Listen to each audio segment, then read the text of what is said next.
안녕하세요. 오늘의 사연입니다. 구독과 좋아요 한 번씩 부탁드릴게요. 바로 사연 시작하겠습니다. 저는 49세의 전업주부 최미선이라고 합니다. 남편은 저와 동갑내기 회사원이에요. 우리 부부에게는 아들이 하나 있지만 아들은 취직해서 지방에 나가 있어서 지금은 남편과 단둘이 살고 있어요. 이 집에서 살기 시작한 것은 약 2년 전입니다. 시아버지의 지병이 악화하여 남편이 최대한 간병을 하고 싶다고 해서 시댁 근처 아파트로 이사를 했어요. 하지만 시아버지는 그로부터 1년 뒤에 돌아가셨어요. 그렇다고 해서 이사를 할 이유가 없었기 때문에 지금도 계속 이곳에 살고 있어요. 시댁에는 시어머니가 혼자 살고 계신데 걸어서 5분 정도 거리예요. 시어머니는 배려심이 많으신 분인데 좋은 말로 들릴지 모르겠지만 사람들에게 인정받는 것을 즐기시는 것 같아요. 남편의 말에 따르면 예전부터 그런 성향이 있었지만 시아버지가 돌아가시고 나서 더 심해졌다고 했어요. 시어머니는 매우 의존적이고 아들인 남편을 사랑하고 사실은 같이 살기를 원하고 있어요. 제가 방해되지만 아들이 싫어할까봐 제 앞에선 말하지 않아요. 이제껏 가장 놀랐던 것은 시어머니가 손수 뜨개질한 목도리를 가져온 것이에요. 하트가 크게 그려져 있었고 남편의 이름이 자수로 새겨져 있었어요. 게다가 남편에게 일도 안 하면서 집안일도 소홀히 하는 배려심 없는 며느리는 버리고 엄마랑 함께 살자. 라고도 말한 적이 있다네요. 하지만 남편은 시어머니의 간섭이 싫고 자꾸 고맙다고 말하는 걸 강요하고 남편이 시어머니에게 필요 이상으로 참견하지 말라고 역정을 낸 후 상황이 조금 나아지긴 했어요. 아마도 아들한테 미움받긴 싫으셨던 것 같아요. 시어머니는 그뿐만 아니라 저한테도 귀찮은 존재예요. 얼마 전에는 친구의 친구가 준 건데 이거 다 가져. 라며 채소를 한 무더기 가져다 주셨어요. 자세히 보니 다 썩어서 먹을 수 없는 것들이었어요. 부드럽게 거절하려고 해도 내 얼굴에 먹칠하는 거야? 친구의 친구가 신경 써서 준 건데. 이런 식으로 말하세요. 친구의 친구이고 시어머니의 친구가 아니라면 그렇게 얼굴에 먹칠할 일은 아닌 것 같은데 그렇지 않은 모양이에요. 또 이거 나중에 저녁 먹을 때 먹어. 갑자기 찌개인지 국인지 잘 모르겠는 음식을 가져와서 한번 국물만 살짝 맛봤는데 무진장 맛없었어요. 일부러 맛없게 만든 건지 아니면 만들었더니 맛없어서 가져온 건지는 모르겠지만 어쨌든 배려심 많은 사람이라고 말하는 것에 비해 짜증나는 비율이 훨씬 높습니다. 시아버지께서 돌아가셔서 혼자 외로우시겠지 하는 생각에 조용히 지내왔는데 인내심이 바닥나기 전에 뭔가 조치를 취해야 할 때가 된 것 같았어요. 그래서 며칠 전에 남편과 이야기를 나눴어요. 어머님이 우리 집에 갑자기 찾아오는 것 좀 그만했으면 좋겠어. 특히 아무런 확인도 하지 않고 음식을 가져오는 경우가 많아서 엄청 골치 아파. 당신이 좀 말해주면 안 될까? 정말이야? 나는 당연히 먼저 연락하고 집에 오는 줄 알았어. 라며 놀라했어요. 그 다음날 아침에 볼일을 보러 가는데 시어머니가 전화하셨어요. 평소에는 전화가 없었는데 무슨 일인가 싶어 전화를 받아봤어요. 며느라, 오늘 카레 만들 건데 집에 몇 시에 돌아와? 갖다 줄 테니까 알려줘. 저는 머리가 하얘졌어요. 제가 원한 건 이런 게 아니었거든요. 남편이 어제 제가 한 말을 시어머니께 전한 게 틀림없었어요. 저는 절대 음식을 확인하고 배달해달라는 말은 하지 않았어요. 내가 말하고 싶었던 것은 연락 없이 오지 말아달라는 것과 음식은 필요 없다는 것이었죠. 아마도 남편이 빙빙 둘러서 말을 한 것 같았어요. 저도 빙빙 둘러서 오늘은 모임이 늦게 끝날 것 같아서 몇 시에 집에 올지 모르겠다. 어제 남은 음식도 있으니 굳이 안 가져다 줘도 된다고 말했어요. 그런데도 그럼 현관 앞에 두고 갈게. 라고 하면서 거절하는 것도 무시하고 전화를 끊었어요. 게다가 집에 돌아와 보니 현관 앞에는 국그릇에 담긴 카레가 놓여 있었어요. 도대체 언제부터 저기 있었는지 궁금했어요. 국그릇에 담긴 채로 그대로 놓여 있어서 위생 상태도 걱정되고 도저히 손댈 엄두가 나지 않았어요. 남편에게는 집에 돌아오면 있는 그대로 말해야겠다고 생각했어요. 잠시 후 귀가한 남편에게 오늘 있었던 일을 이야기했어요. 그러자 남편은 뭐?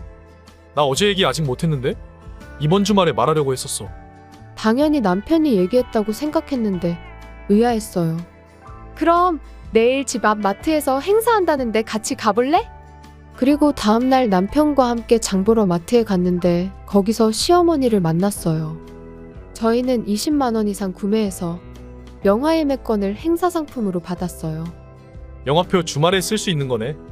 이번 주에 보러 가자. 그리고 주말이 돼서 영화관에 갔을 때 또 시어머니와 마주쳤어요. 뭔가 이상했어요.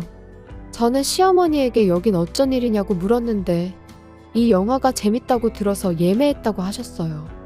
여전히 시어머니는 저희 집에 자주 오셨는데 혹시 제가 자리를 비웠을 때 제 폰을 만진 게 아닐까 하는 생각이 들어 폰을 손에 계속 쥐고 있었지만 상황은 달라지지 않았어요. 남편에게 뭔가 수상한 것 같지 않냐고 대화를 나눠봤지만 딱히 할 수 있는 게 없었어요. 그리고 봄맞이 대청소를 하는 날이 되었어요. 마지막으로 안방 청소를 하는데 침대 구석에 사용하지 않는 콘센트에 처음 보는 멀티탭이 꽂혀 있었어요. 그곳에 콘센트가 있는 건 알았지만 안방에서 콘센트를 사용할 일이 없어서 관심을 둔 적이 없었어요. 그런데 쓰지도 않는 콘센트에 처음 보는 멀티탭이라니.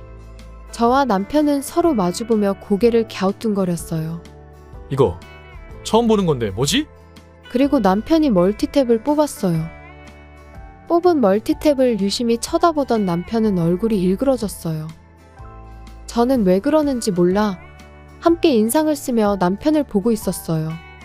그러자 남편은 멀티탭을 내려놓고선 저에게 방에서 나가라는 손짓을 하더라고요. 안방을 나와 거실로 가자 남편은 작은 목소리로 저거 도청기 같은데?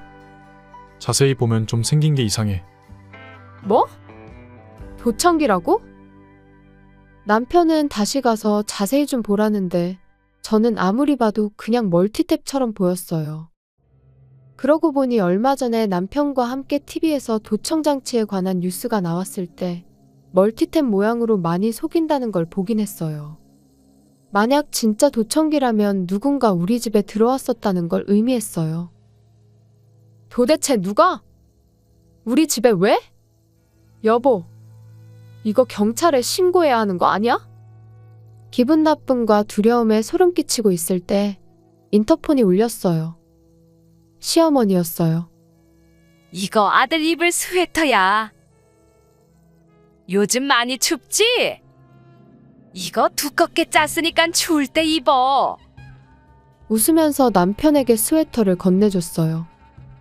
게다가 시어머니는 감기 걸렸을 땐 저번에 준 유자차가 좋아. 라고 말씀하셔서 저는 혹시나 하는 생각이 들었어요. 지금 대청소를 하고 있고 대청소가 다 끝나면 방문을 흰색 페인트로 칠할 생각인데 페인트가 마르고 냄새가 빠지는데 반나절 정도 걸려서 오늘 밤은 둘이서 밖에서 잘 예정이라고 말하고 시어머니를 돌려보냈어요. 그 후 남편과 이야기해보니 남편도 저와 같은 생각을 하고 있는 것 같더라고요. 경찰에 신고해야 하지 않을까? 남편에게 속삭이며 물었지만 남편은 난감한 표정을 지었어요. 이런 일로 경찰 부르면 친척들 보기 민망하잖아. 이걸 왜 설치했는지도 모르고. 우리는 도청기를 설치한 게 시어머니라고 생각했어요. 어떻게 들어와서 어떤 목적으로 달았는지 궁금한 점이 한둘이 아니었어요. 최근 시어머니가 집에서 대화 나눈 곳에 나타나기도 하고 아까 남편이 감기에 걸렸다는 사실을 말한 적 없는데 어떻게 아셨을까 하는 의구심이 들었어요. 일단은 시어머니가 제일 의심돼서 확신하기 위해 추궁을 하든 경찰을 부르든 어떻게든 증거부터 확보해보자고 했어요. 그리고 이런저런 이야기를 나누던 중에 남편이 뭔가 좋은 생각이 났다는 듯 나한테 다 방법이 있어. 라고 말하며 멀티탭을 들고 나왔어요. 그리고는 작은 방으로 가져가서 콘센트에 꽂았어요. 그 다음 신문지를 가져와 덮고 선풍기를 틀었어요. 저는 뭐 하는 거지 싶어 빤히 쳐다만 보고 있었는데 남편이 방에서 나와서 설명을 해줬어요. 신문지를 덮고 거기에 바람을 쐬면 도청기에서 바스락거리는 소리가 들리겠지. 그러면 분명 고장났다고 생각할 거야. 그럼 회수해 가거나 다른 걸로 바꾸던가. 아무튼 다시 와야 할 거야. 그러니까 우리는 며칠 동안 가만히 기다리다가 누군가가 나타나면 그 사람이 범인인 거지. 만약 엄마가 정말 범인이라면 무슨 핑계로든 집에 들어와서 우리가 안 볼 때 안방에 들어가려고 할 거야. 그러면 그때 현장을 잡으면 되는 거고. 남편의 계획대로 며칠 지켜보려고 했어요. 하지만 그날 밤에 바로 사건이 발생했어요. 좀 전에 시어머니한테 밖에서 잘 거라고 말했었는데 이런 일이 벌어졌으니 페인트 칠을 일단 중지하고 집에 머물기로 했어요. 그런데 자정이 되자 현관문이 열리는 소리가 들렸어요.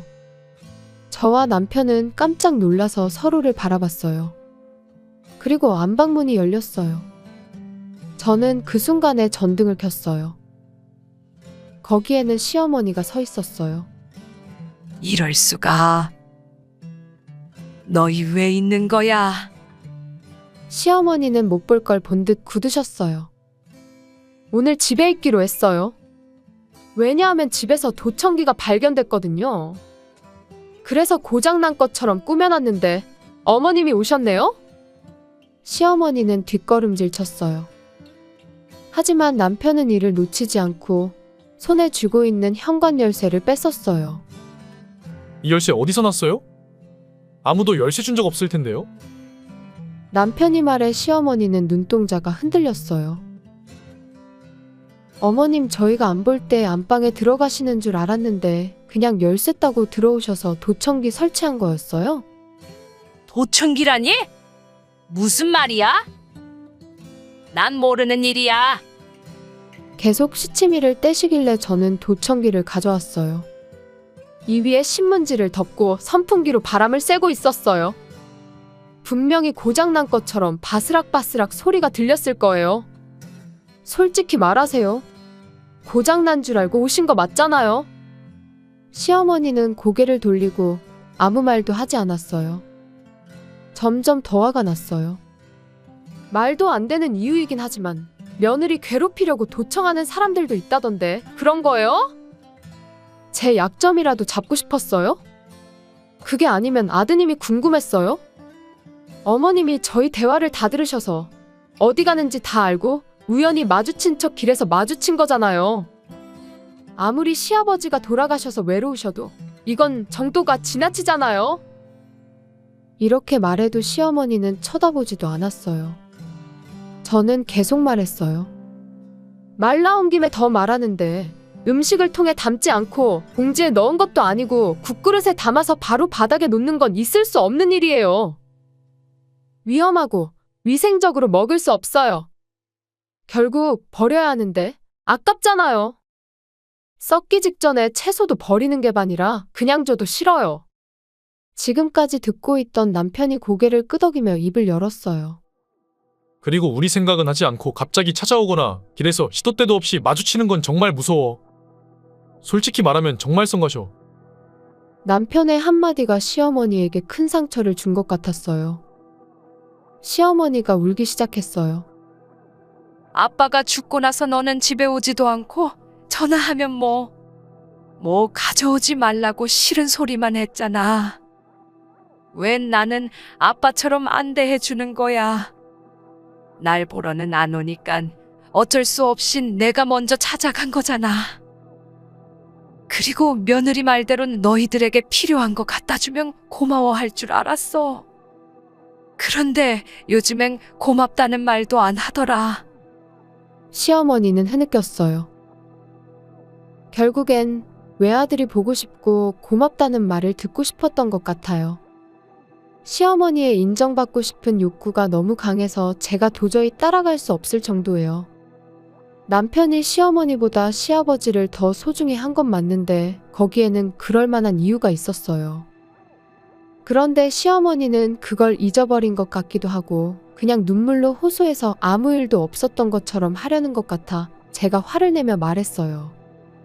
어머님! 아버님 돈으로 놀기만 하신 어머님보다 일도 하고 집안일도 하시면서 남편을 지극정성으로 키우신 아버님을 남편이 당연히 더 고마워하지 않겠어요? 사실 시어머니는 예전부터 항상 놀러 다니는 걸 좋아해서 남편이 어렸을 때도 집에 없는 경우가 많았다고 했어요. 시아버지는 그래도 어머니라는 존재가 필요하다고 생각해서 이혼하지 않고 계속 사신 것 같다고 했어요. 그래서 남편은 고마운 사람은 시아버지라고 분명히 말했어요. 시아버지가 알고 계셨는지는 모르겠지만 남편의 말에 따르면 시어머니는 바람을 피우기도 했다고 했고요. 나이가 들면서 시아버지가 돌아가시고 쓸 수 있는 돈도 줄어들고 그동안 놀아주던 남자들도 하나둘 떠나가니 이제야 남편에게 관심을 갖기 시작한 것 같다는 남편의 말은 사실인 것 같았어요. 엄마에게 감사하려고 해도 사실 아빠가 돌아가셨을 때 이사 가려고 했는데 집사람이 엄마가 나이도 있고 걱정되니까 가끔이라도 안부라도 물어봐주면 좋겠다고 해서 이사 안 가고 있는 거야. 그러니까 고마워해야 하는 건 엄마 아니야? 그러자 시어머니는 다시 울음을 터뜨리며 외로웠다고 말했어요. 외롭다고 무단 침입하고 도청기를 설치하거나 범죄를 저질러도 되는 거예요? 친척들에게 수치스러운 일인 건 알지만 이건 경찰에 신고해야 할 것 같아. 진심으로 사과도 안 하고 말이야. 남편의 말이 끝나자마자 울먹이던 시어머니는 울음을 멈췄어요. 아니야. 절대 그런 뜻이 아니었어. 내가 미안해. 전부 다 사과할게. 그러니 경찰 부르거나 과민 반응하지 마. 저는 어이가 없어서 웃음이 나왔어요. 그럼 무슨 의도였어요? 복제키 만든 것도 이상하고 도청장치를 설치할 생각은 왜 한 거예요? 진짜 소름 끼치네요. 2번 다시는 우리 인생에 끼지 마세요. 남편이 시어머니를 질질 끌어 현관 밖으로 내동댕이 쳤어요. 경찰에 신고당하기 싫으면 절대로 나타나지 마세요. 그런 다음 우리는 이야기를 나누고 이사하기로 결정했어요. 물론 시어머니에게는 어디로 가는지 이사 간다는 사실조차도 말하지 않았어요. 사실 얼마 전에 승진 조건으로 남편에게 다른 지역으로 발령 제의가 왔었는데 이참에 그러기로 했어요. 시어머니를 경찰에 신고하지 않고 있었는데 시어머니는 제게 100만 원을 계좌이체해주며 이걸로 퉁치는 거야. 알겠지? 라고 문자를 보내왔어요. 전혀 반성하지 않는 것 같은 시어머니의 모습에 돈을 받고 모든 걸 다 차단했어요. 남편이 새로 발령받은 곳은 아들 있는 곳 근처라 아들 볼 일이 많아졌어요. 사랑스러웠던 아들은 이제 너무 커버렸어요. 저도 아들이 있지만 남편에게 저렇게나 집착하는 시어머니의 마음은 도저히 이해가 안 돼요. 아들은 만나는 여자에게 청혼할 거라네요. 시어머니를 교훈 삼아 저는 최대한 좋은 시어머니가 되도록 할게요. 시청해주셔서 감사합니다. 그럼 다음 영상에서 다시 뵙겠습니다. 안녕하세요. 오늘의 사연입니다. 구독과 좋아요 한 번씩 부탁드릴게요. 바로 사연 시작하겠습니다. 제 이름은 왕시양이고 30살의 간호사입니다. 남편 김태형은 저보다 2살 연상의 공무원이에요. 저는 간호사라는 직업 때문인지 아니면 타고난 성격 때문인지 모르겠지만 저는 남을 위해 봉사하는 것이 힘들지 않았고 사람들이 저에게 의지할 때면 행복했어요. 그래서 만났던 남자친구들에게 용돈도 주기도 하고 때로는 돈도 빌려주기도 했어요. 머리로는 그렇게 하면 안 된다는 것을 알면서도 부탁받으면 자꾸 하게 돼요. 그러다 지금의 남편을 만나게 되었어요. 동료 간호사들과의 미팅에서 남편을 만났어요. 남편의 첫인상은 조용하고 진지해 보였어요.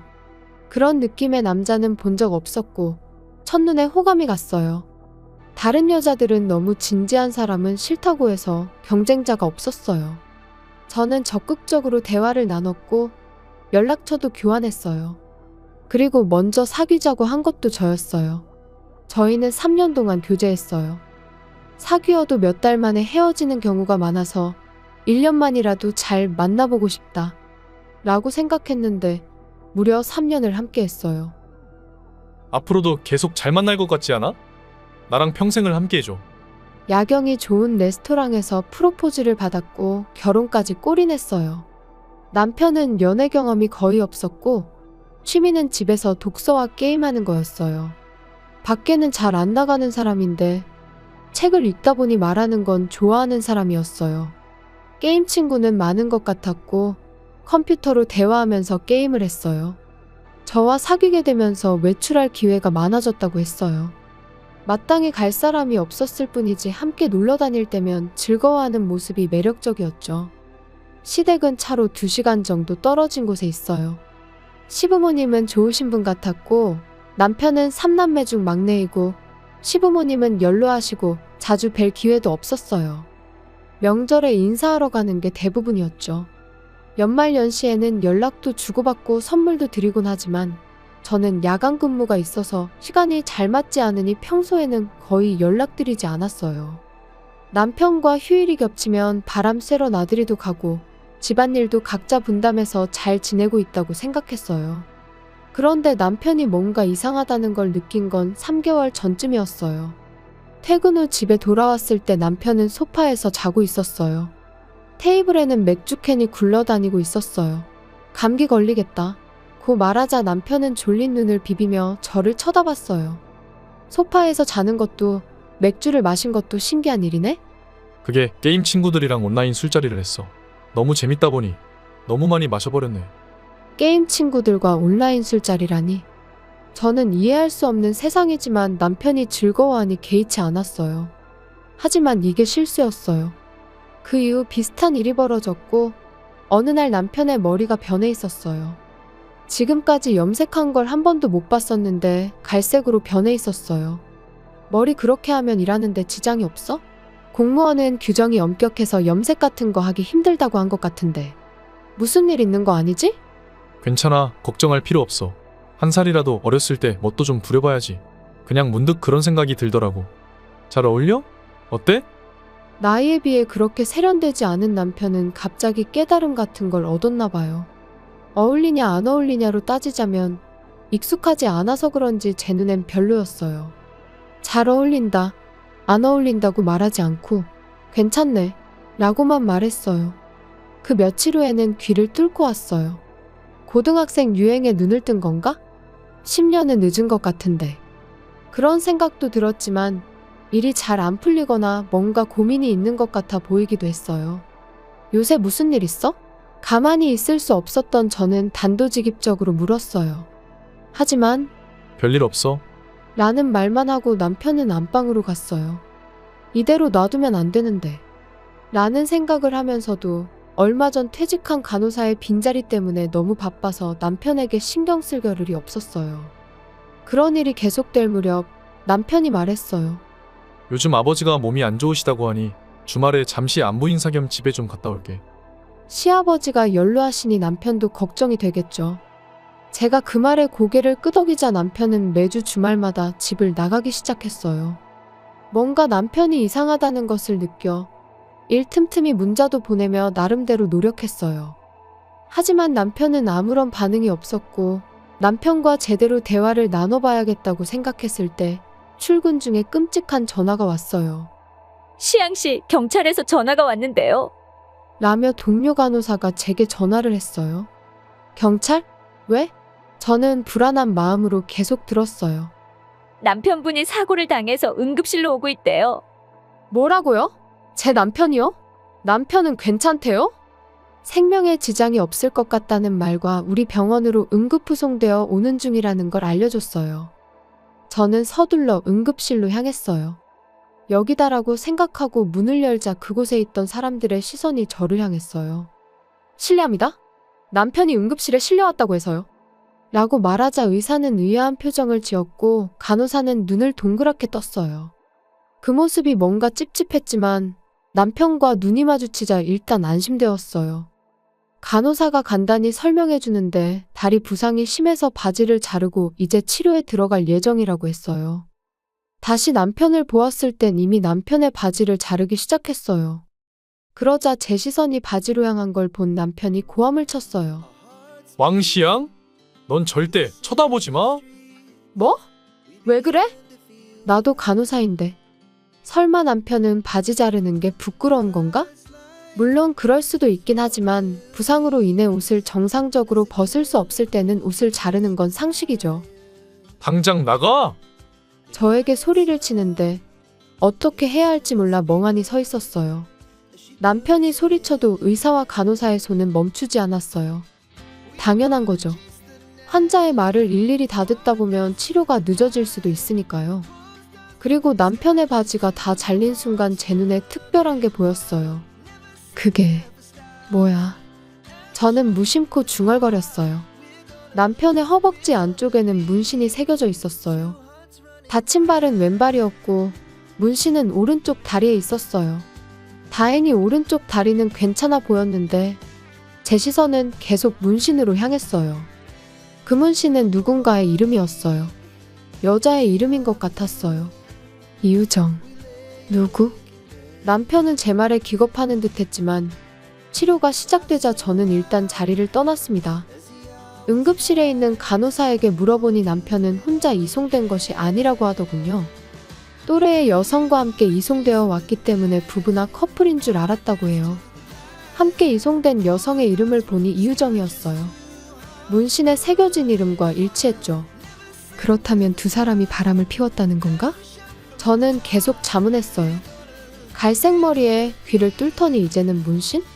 게다가 이름을 새기다니. 좀 소름 끼쳤어요. 마침 그 여자를 치료한 간호사에게 물어보니 그 여자의 허벅지 안쪽에도 남편의 이름이 새겨져 있었다고 했어요. 이건 남편이 바람을 피웠다는 확실한 증거였어요. 하지만 상간녀의 이름을 자기 몸에 새기다니 도대체 무슨 배짱일까요? 그렇게 생각하다 문득 간호사한테 전화가 왔었던 게 떠올랐어요. 경찰이 처음엔 시댁에 전화했는데 시부모님이 고령으로 거동이 불편해서 제가 일하는 곳을 물어보고 전화를 했다고 했어요. 아마도 시부모님이 계속 걱정하고 계실 것 같았어요. 저는 오랜만에 시아버지께 전화를 드렸어요. 아들은 괜찮대? 사고를 당했지만 생명에는 지장이 없다고 알려드렸어요. 안도의 한숨을 쉬시길래 제가 다시 물어봤어요. 그런데 아버님은 몸 좀 좋아지셨어요? 몸이 좋아지다니? 그게 무슨 말이야? 남편이 아버님 몸이 안 좋다고 보살피러 간다고 매주 주말마다 시댁에 간댔는데요. 설마 이것도 거짓말인 줄은 꿈에도 몰랐어요. 시아버지는 지난번 건강검진에서 별다른 이상 없었고 아픈 데도 없고 괜찮다고 하셨어요. 건강하시다니 다행이었지만 문제는 남편의 행선지였어요. 시댁에 간 게 아니라면 그 여자와 있었던 건가? 어떻게든 증거를 확보해야 했어요. 근무를 마치고 저는 입원한 남편을 만나지 않고 집으로 돌아왔어요. 그리고 남편의 소지품을 꼼꼼히 살펴봤어요. 그러자 증거는 쉽게 찾을 수 있었어요.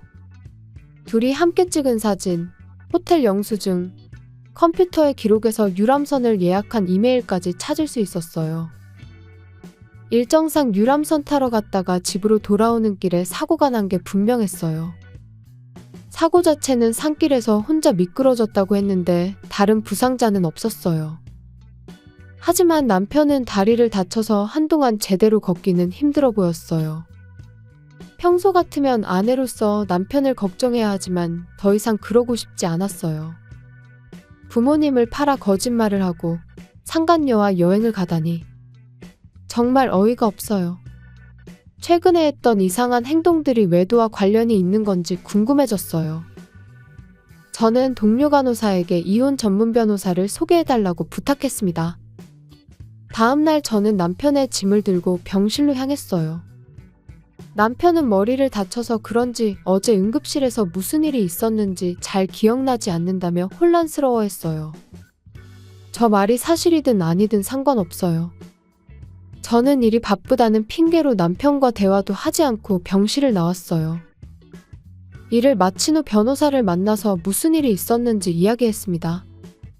변호사는 그 정도 증거면 충분하다고 했어요. 저는 최대한 빨리 이혼하고 싶었어요.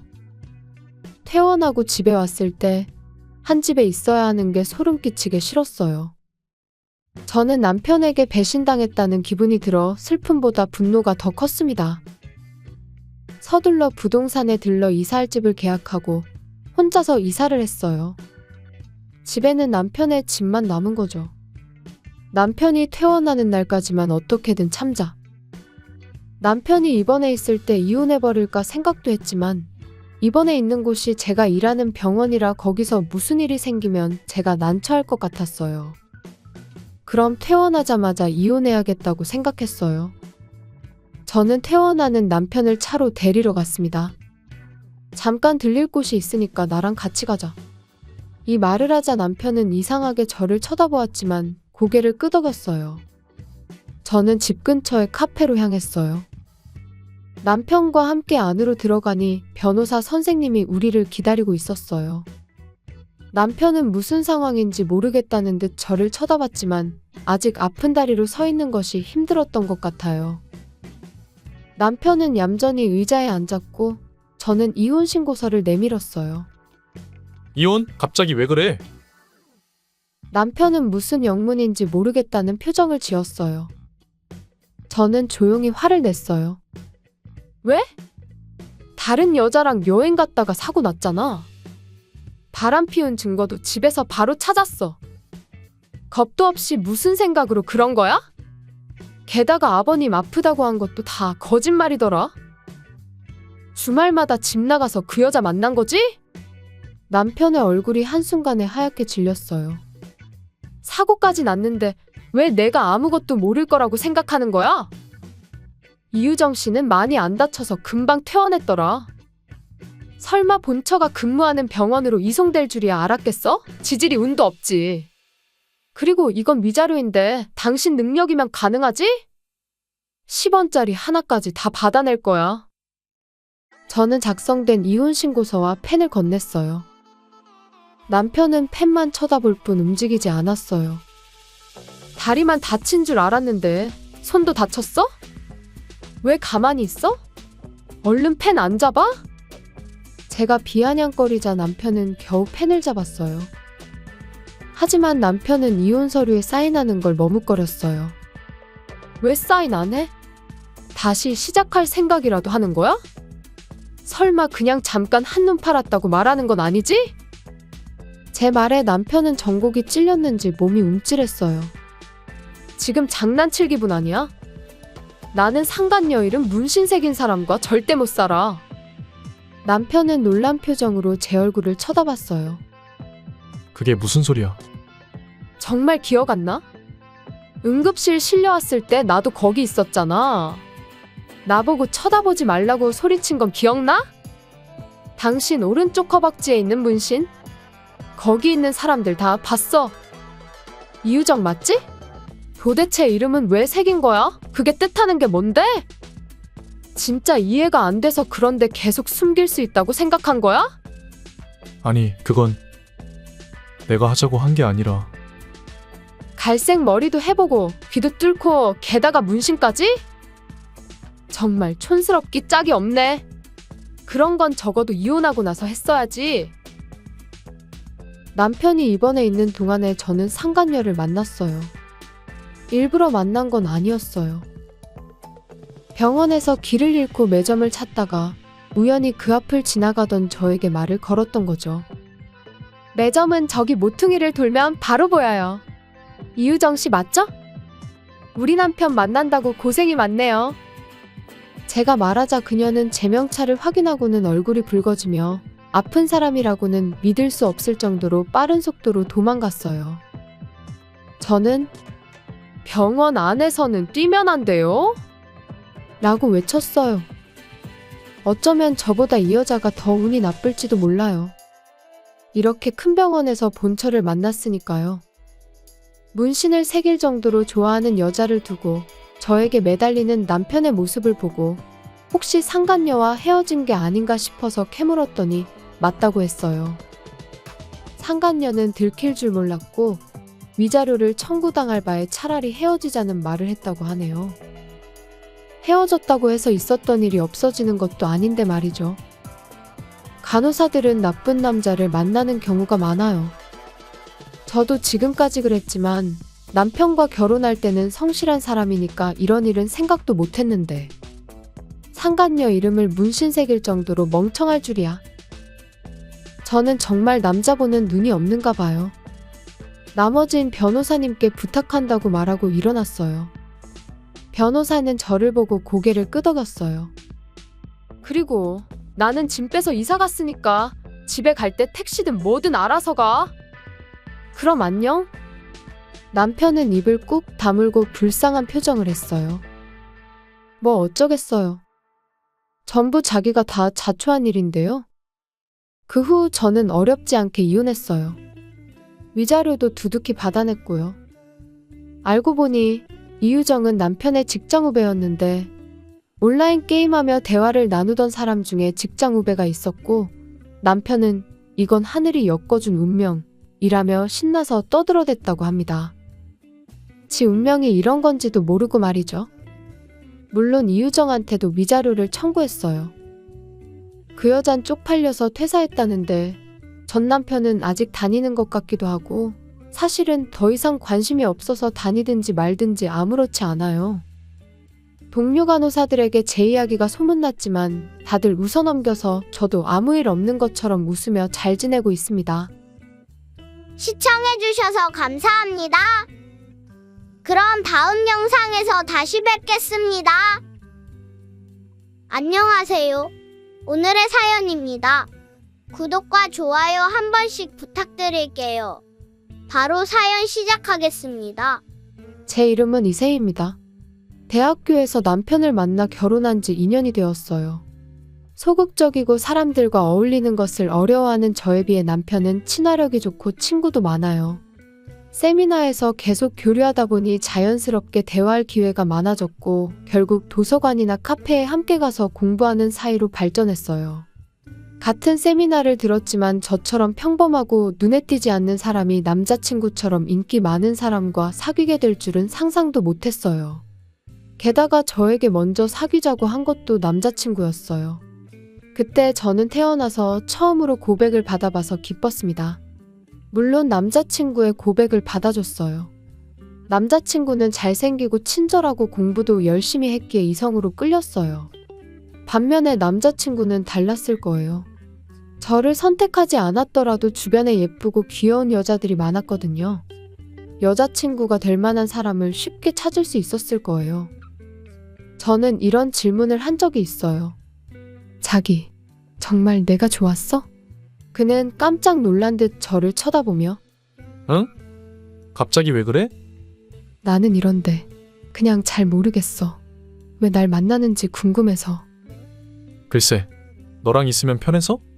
대답을 듣고 제 얼굴이 다소 불만스러운 표정이었나 봐요. 뭐야, 그 표정. 어디가 좋은지 그런 걸 일일이 말해야 알 수 있는 거야.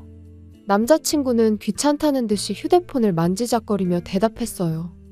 저는 계속 귀찮게 하면 저를 싫어하게 될까봐. 자기 말이 맞아. 엉뚱한 질문해서 미안해. 한동안은 어색했지만 다시 원래대로 돌아갔어요. 시간은 빠르게 지나갔고 우리는 대학을 졸업하고 결혼하고 아파트로 이사했어요. 저는 일반 회사에 취직했고 남자친구는 대학원에 진학해 공부를 계속했습니다. 제가 결혼하겠다고 했을 때 어머니는 매우 기뻐하셨어요. 다행이야. 아빠랑 얼마나 걱정했는지 몰라. 늦게 말씀드려서 죄송해요. 괜찮아. 그런 건 신경 안 써도 돼. 원래부터 혼자 척척 잘하잖아. 이제부터는 사위가 곁에서 지켜주겠구나. 부모님은 다 대학생일 때 만났다고 했어요. 지금도 사이좋게 지내는 두 분을 보면 딸로서도 부러워요. 아버지는 성실근면한 분이셨습니다. 대학 졸업 후 유명 대기업에 입사한 아버지는 꾸준히 경력을 쌓아 임원까지 올라갔어요. 그런 아버지를 곁에서 뒷바라지해주신 어머니는 출판사에서 일하셨어요. 결혼 후 육아를 병행하며 취미로 요리를 배우셨는데 현재는 성공한 요리 연구가로서 몇 권의 요리책도 출간했고 요리 교실 강사로도 활동하고 있어요. 서로의 삶의 방식을 존중하고 결코 서로를 간섭하지 않는 두 분을 보며 저에게도 어느새 자립심이 뿌리내리고 있었어요. 저는 공부 말곤 할 줄 아는 게 없는데도 대학원에 진학하지 않았어요. 부유한 가정에서 태어나 불편함 없이 자랐지만 빨리 독립하고 싶었어요. 언제까지나 부모님 품에 있을 수 없었거든요. 저도 아버지와 어머니처럼 가정을 꾸리고 싶었어요. 언젠가는 손주도 안겨드리고 싶은 꿈? 아니, 목표도 있었고요. 하지만 함께 살면서 남편의 이기적인 모습들이 눈에 들어왔어요. 대학원생 시절에 알바해서 수입이 있었지만 생활비를 거의 주지 않았어요. 여보, 알바 월급 나온 거 생활비에 조금 보태주면 고맙겠어. 저는 기분 상하게 하지 않으려고 조심스럽게 말했어요. 나도 조금은 보태고 있잖아. 언제는 생활비 걱정하지 말라면서 말 바꾸는 거야? 남편은 차갑게 말했어요. 언젠가는 교수가 되고 싶다. 그래서 대학원에 진학해야 한다. 남편은 예전부터 그렇게 말했어요. 그 꿈을 응원해주고 싶어서 결혼을 결심했을 때 월급이 신입치고 꽤 나오는 것 같아. 그러니 돈 걱정은 하지 말고 공부에 전념하도록 해. 이렇게 말한 건 분명 사실이긴 합니다. 그렇게 말하긴 했는데. 하지만 제가 말끝을 흐리며 머뭇거리자 남편은 한숨을 쉬며 말했어요. 역시 당신은 이해 못할 것 같았어. 대학원생이 되면 모임이나 활동비로 돈이 많이 들어.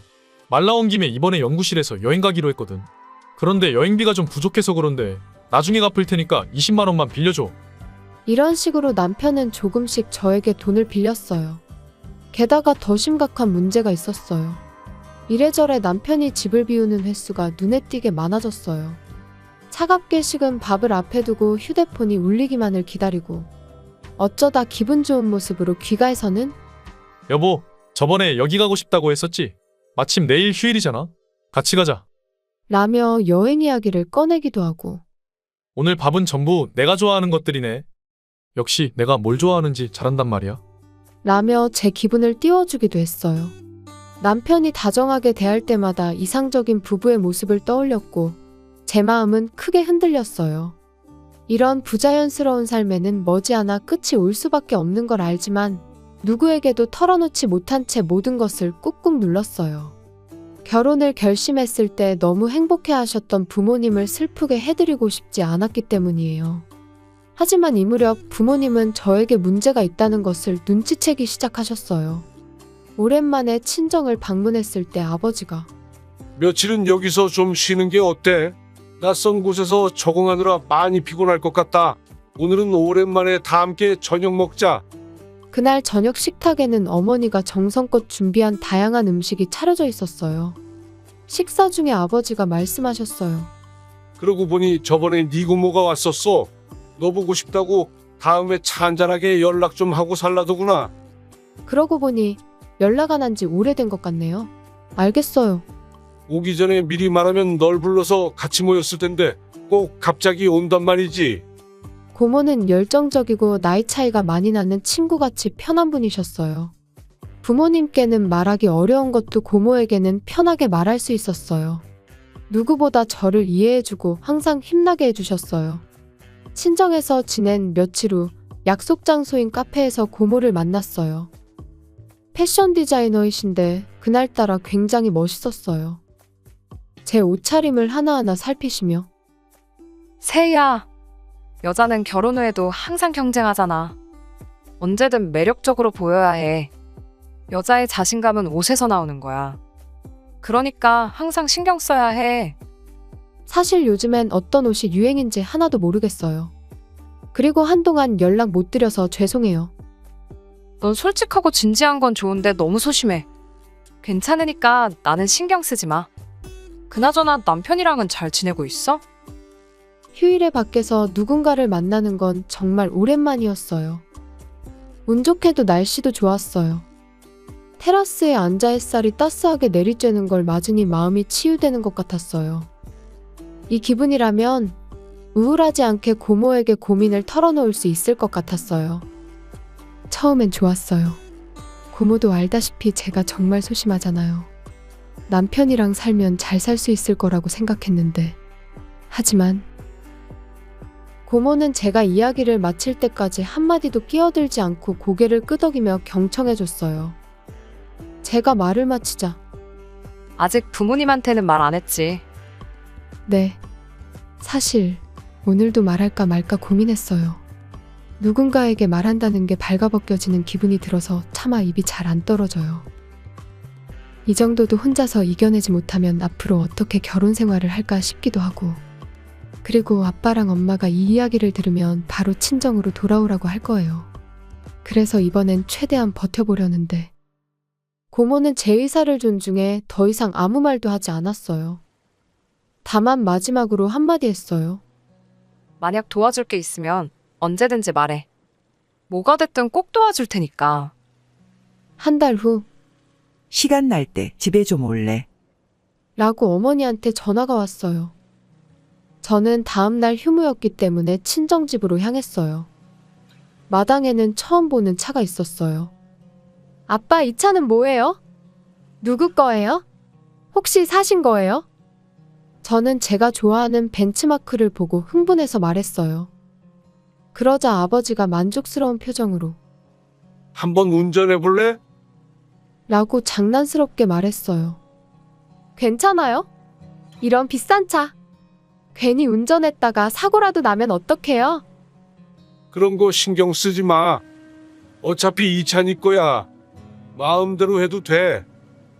예전에 지나가다가 이 차 보고 멋있다고 말했잖아. 그걸 아빠가 기억했다가 이번에 몰래 뽑았어. 이건 요즘 너가 힘들어 보여서 주는 선물이니까 드라이브도 하면서 기분 전환도 하고. 힘들 때마다 이 차 몰고 집으로 와. 아버지가 저를 위해 벤츠 SUV를 산 거였어요. 이쯤 되면 저도 어이가 없어서 웃음이 저절로 나왔어요. 그날 해질녘 차를 몰고 시내로 나갔을 때였어요.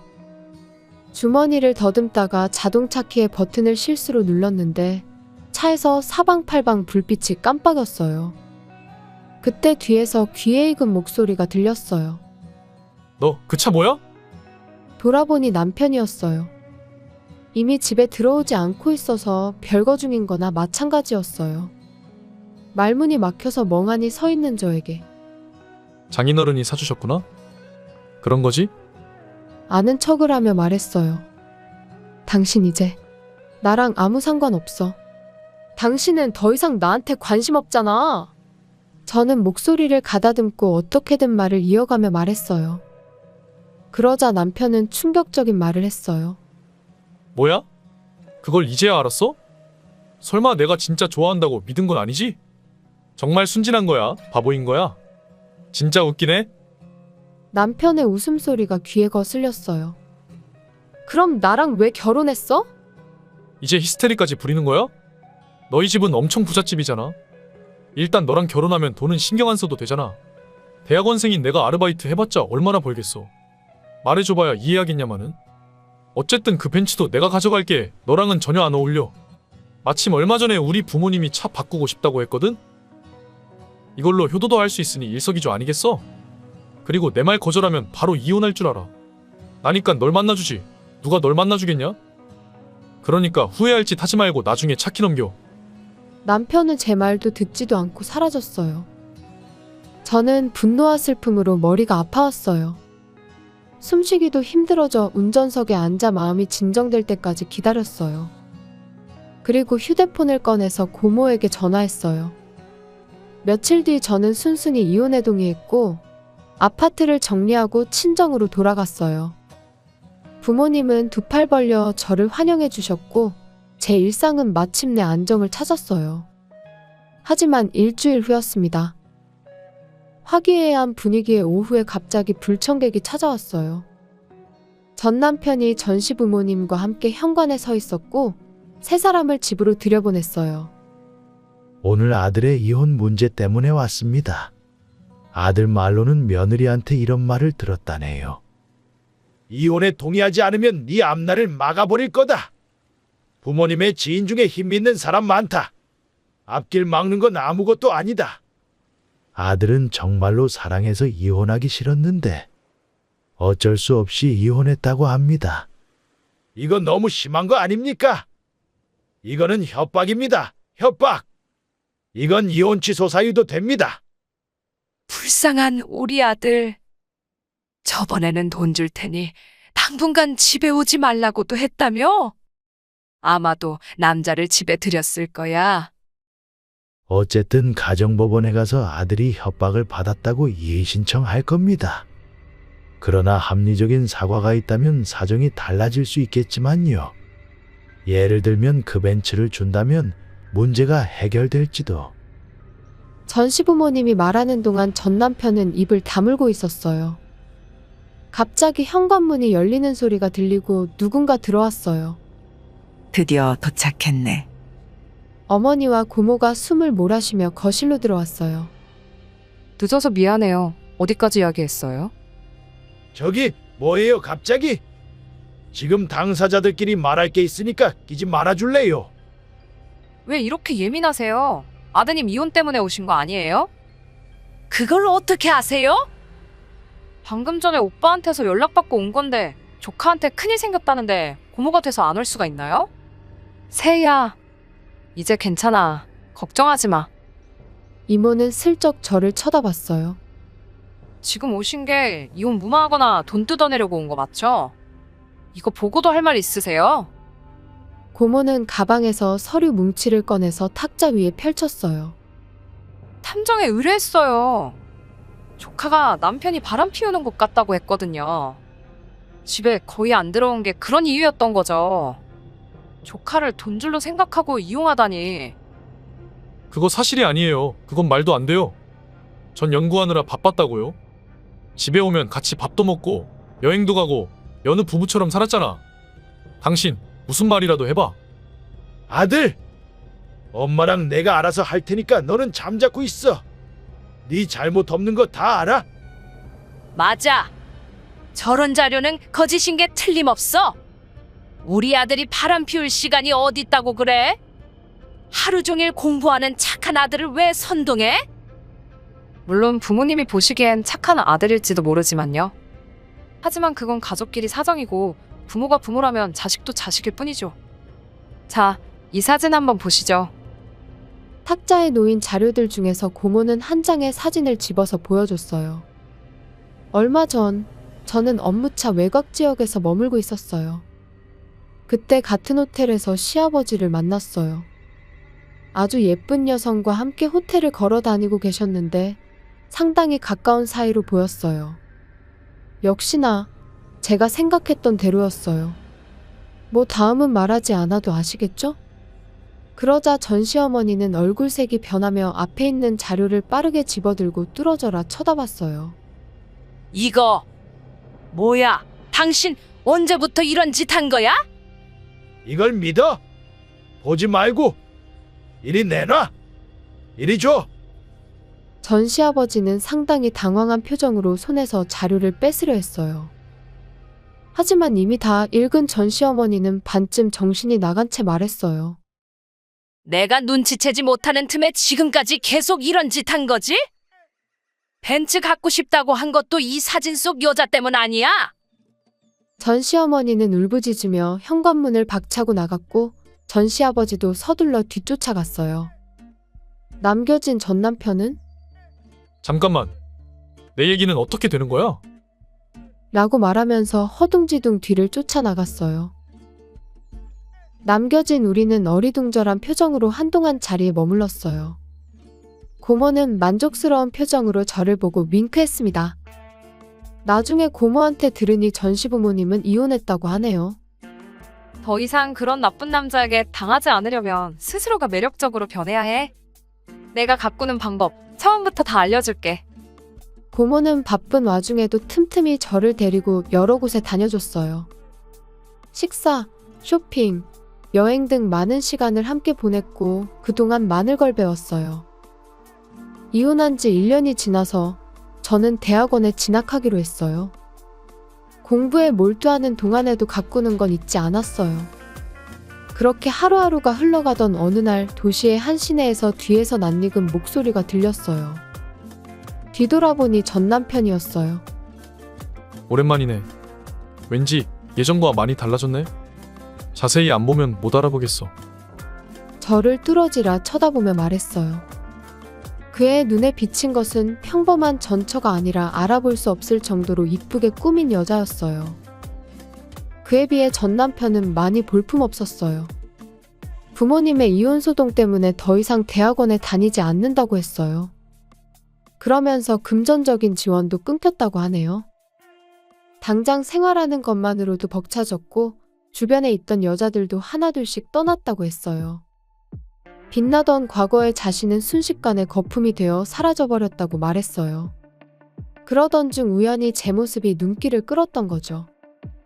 전 남편은 마음이 흔들렸는지 저기, 괜찮으면 오랜만에 얘기라도 하지 않을래? 어디 카페에라도 들러서. 이때 한 사람이 다가왔어요. 세희야, 기다리게 해서 미안해. 근데 이분은 누구셔? 아시는 분이야? 전 남편에게 시선을 옮기며 물었어요. 아는 사람인데 인사 좀 했어? 그럼 영화 보러 갈까? 그래, 가자. 남자친구는 그렇게 말하면서 제 손을 깍지 끼고 걸음을 옮겼어요. 전 남편은 어리둥절한 표정으로 우리를 계속 바라봤어요. 그런 그를 아랑곳하지 않고 남자친구는 제 손을 꼭 잡고 건널목으로 걸어갔어요. 그리고 저 역시 뒤돌아보지 않고 앞만 바라보며 그 자리를 떠났습니다. 시청해주셔서 감사합니다. 그럼 다음 영상에서 다시 뵙겠습니다.